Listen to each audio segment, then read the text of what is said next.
বিমের কোথায় ল্যাপিং হবে আর কোথায় ল্যাপিং হবে না এটা ডিপেন্ড করে কিছু বিষয়ের উপরে। যেমন বিমের উপরের অংশটাকে আমরা বলি হলো কম্প্রেশন জোন, আর এই নিচের লেয়ারটাকে বলি টেনশন জোন। তো বিমের ল্যাপিং এর ক্ষেত্রে কম্প্রেশন জোনে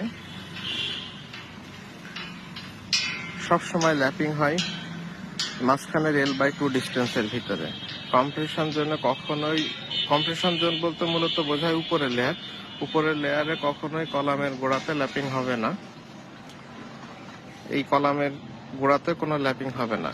কিন্তু টেনশন জোনে যখন ল্যাপিং দিতে হবে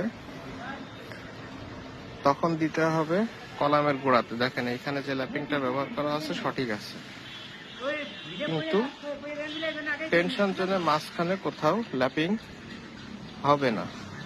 তো এই বিষয়টা আপনারা বুঝতে পারছেন আশা করি। এটাই খুবই গুরুত্বপূর্ণ বিমের রডের ল্যাপিং এর ক্ষেত্রে।